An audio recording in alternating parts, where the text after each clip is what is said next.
Assalamualaikum warahmatullahi wabarakatuh. Jumpa kembali dengan saya Retna Prasilirum. Kali ini kita akan belajar tentang koordinat kartesius. Ya, masih tetap di channel Belajar Matematika Itu Menyenangkan. Tetap semangat belajar di rumah. Seperti contoh di berikut ini. Di sini tampak tentang denah rumah yang telah ditata dengan rapi dan apik ya. Tujuannya ya selain memudahkan kita mencari alamat rumah, juga setiap rumah ini mendapatkan akses jalan yang memadai. Selanjutnya di dalam materi koordinat kartesius ini ada beberapa kata kunci yang akan kita sering gunakan. Yang pertama tentang titik asal, sumbu X, sumbu Y, garis-garis sejajar, garis-garis tegak lurus, garis-garis berpotongan. Selanjutnya, tentang tujuan pembelajaran kita adalah diharapkan nanti kalian dapat menjelaskan kedudukan titik dalam bidang koordinat kartesius yang dihubungkan dengan masalah kontekstual. Sehingga harapannya kalian bisa menyelesaikan masalah yang terkait dengan kedudukan titik dalam bidang koordinat kartesius. Nah, ini pengalaman belajar yang akan kalian dapatkan, yaitu menggunakan koordinat kartesius untuk menentukan posisi titik terhadap sumbu X dan Y, titik terhadap titik asal dan titik tertentu, kemudian menggunakan koordinat kartesius untuk menentukan posisi, ya, terkait dengan garis sejajar, berpotongan, dan tegak lurus. Ini video ini akan materi koordinat kartesius ini tentunya akan saya buat dalam beberapa part video ya, supaya tidak terlalu panjang dan tetap menyenangkan. Peta konsepnya seperti ini. Jadi pertama, sistem koordinat kita bagi dua, yaitu tentang posisi titik dan posisi garis. Di posisi titik akan kita pelajari tentang titik asal, sumbu X, sumbu Y. Sedangkan pada posisi garis kita akan belajar tentang garis sejajar, berpotongan, dan tegak lurus. Berikutnya, ini adalah tokoh, filsuf, dan juga matematikawan dari Prancis. Kalau bahasa Indonesianya kita baca René Descartes, tapi kalau bahasa Inggris dibaca René Descartes. Kalau bahasa Prancis, kita bisa membaca dengan Johannes Descartes. Okay. Beliau hidup di tahun 1596 hingga 1650 Masehi. Jadi sudah lama sekali. Beliau ini seorang dikenal dengan bapak matematika modern karena beliau sebagai penemu sistem koordinat kartesius yang merupakan gabungan dari ilmu aljabar dan geometri. Beliau terkenal dengan penemuannya tentang geometri analitis. Ya. Baik, banyak hikmah yang bisa kita ambil dari beliau. Di antaranya adalah ini, keyakinan kita kepada Tuhan dan seterusnya. Nanti bisa kalian baca di buku paket siswa ya, supaya bertambah literasi kalian tentang sejarah matematika. Nah, tentang sistem koordinat, sebelum kita masuk ke sistem koordinat, di sini kita lihat gambar tentang denah rumah Bu Badiah dari sekolah. Kemudian Bu Badiah ini ada dua siswanya yang namanya Bella dan Diva. Ini Bella yang biru, ini Diva yang pink ini. Bella dan Diva akan berkunjung ke rumah Bu Badiah. Bu Badiah hanya memberikan informasi bahwa rumahnya Bu Badiah itu berjarak 1,78 km dari jalan Diponegoro dan berjarak 2,13 km dari jalan Sudirman. Jika kecepatan Bella dan Diva naik sepeda itu kita anggap sama, nah kemudian yang merah ini menunjukkan rutenya Diva, sedangkan garis biru ini menunjukkan rute yang dilalui oleh Bella.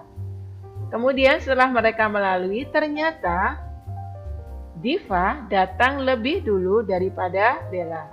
Coba, menurut kalian, apa sebab Diva bisa datang lebih dulu sampai di rumah Badiah? Oke. Caranya bagaimana, anak-anak?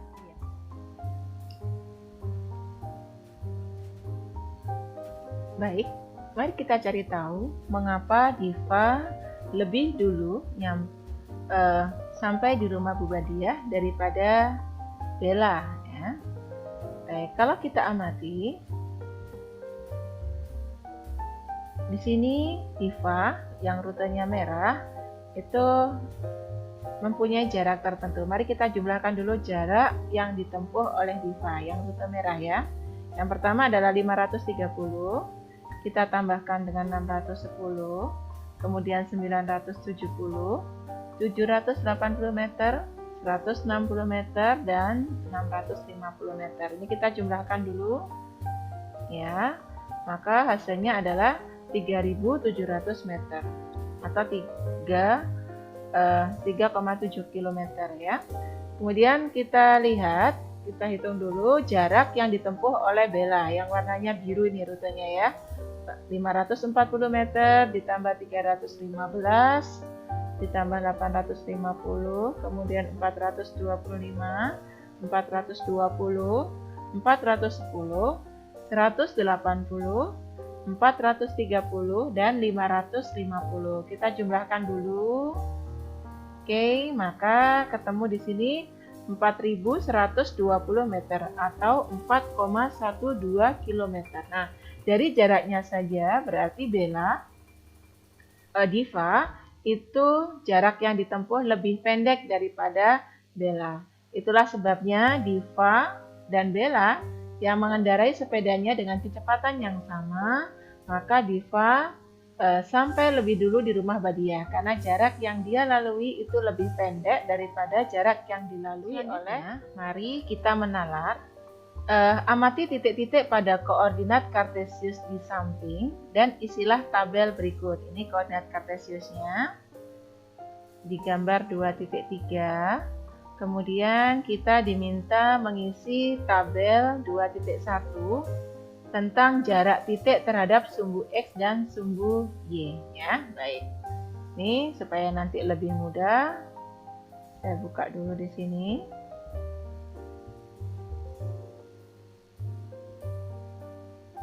Ya, ini adalah tabel gambar 2.3 tentang koordinat titik-titik pada koordinat kartesius. Kemudian kita diminta untuk mengisi tabel. Nah, tabelnya ini tabel 2.1 jarak titik terhadap sumbu X dan sumbu Y. Koordinat titik A ini dengan koordinat titik adalah 2,6. Maka jarak terhadap sumbu X adalah 6 satuan. Ini jaraknya 6 satuan. Kemudian jarak terhadap sumbu Y, ini sumbu Y-nya, jaraknya ini adalah 2 satuan. Ya, maka ditulis 6 satuan, 2 satuan. Kemudian yang nomor 2, titik B. Titik B ini, koordinat titiknya adalah 5,5. Maka jarak terhadap sumbu X, ini jarak titik B terhadap sumbu X yang mendatar ini ada 1, 2, 3, 4, 5. Maka jaraknya adalah 5 satuan. Kemudian jarak terhadap sumbu Y, 1, 2, 3, 4, 5, juga 5 satuan.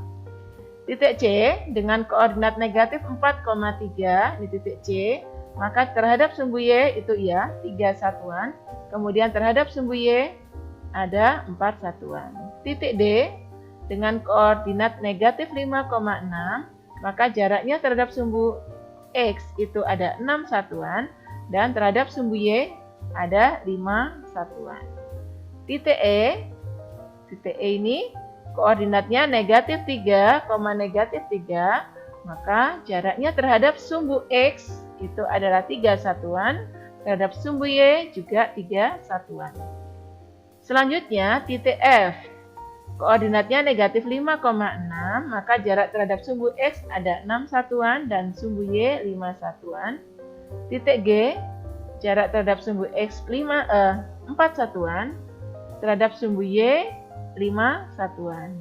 Dan terakhir titik H, jarak terhadap sumbu X ada 6 satuan dan jarak terhadap sumbu Y adalah 3 satuan.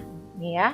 Jadi hubungannya koordinat titik terhadap jarak ke sumbu X ataupun sumbu Y. Oke.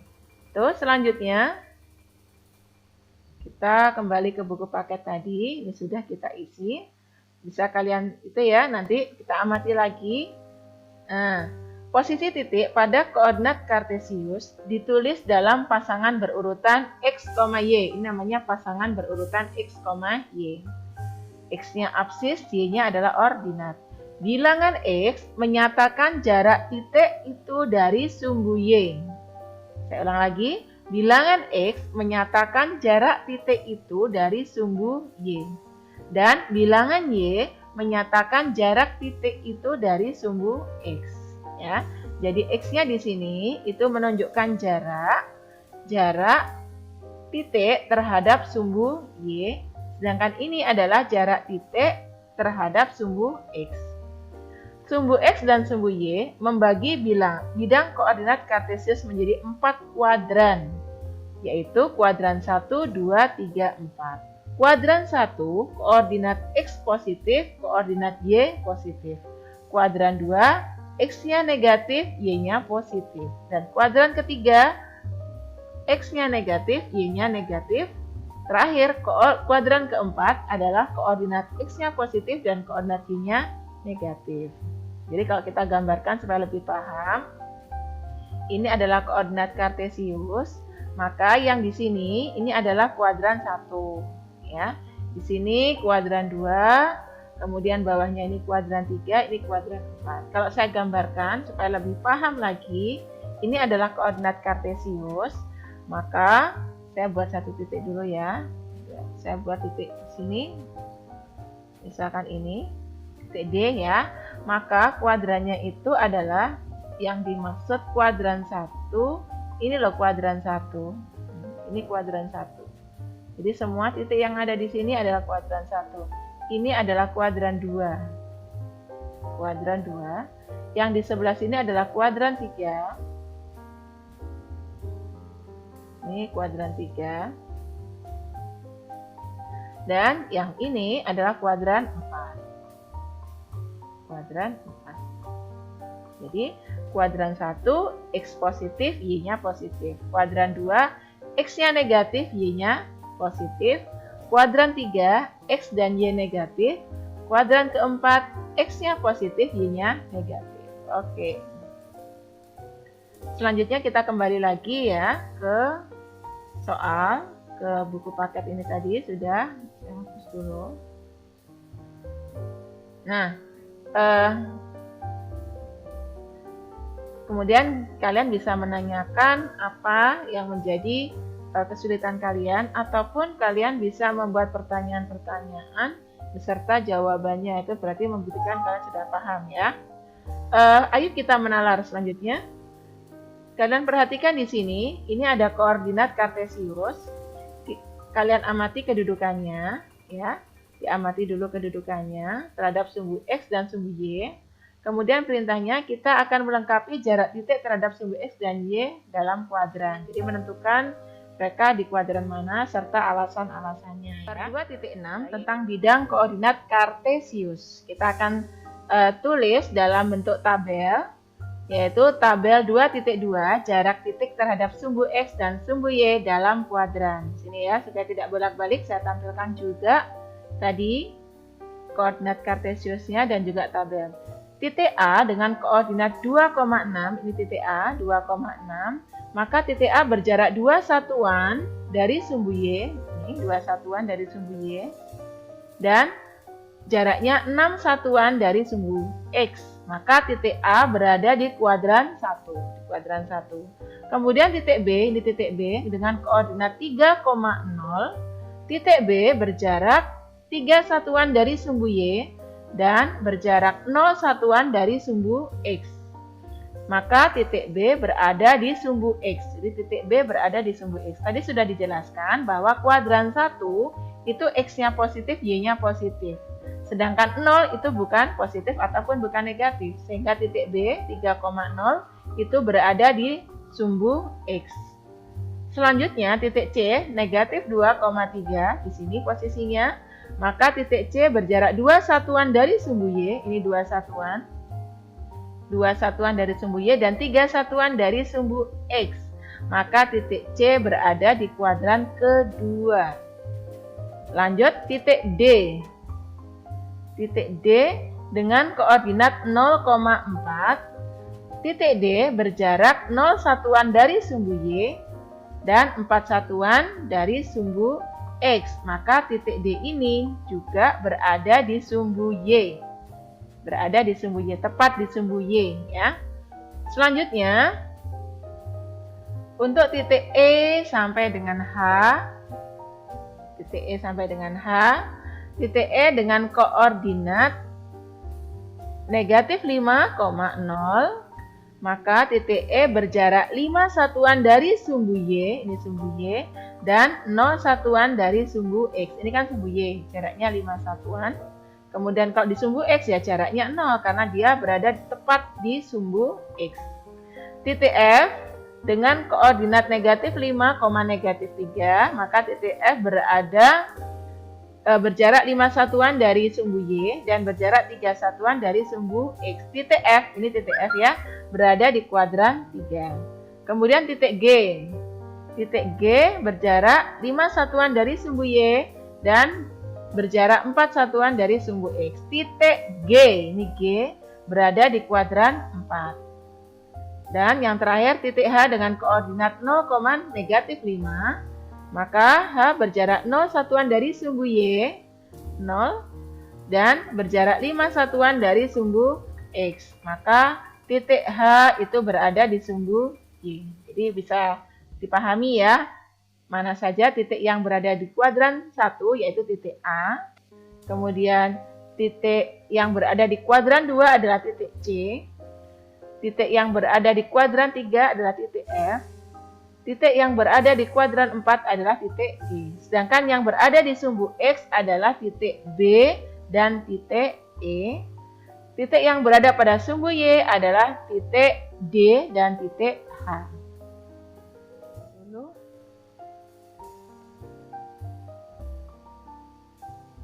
Ya.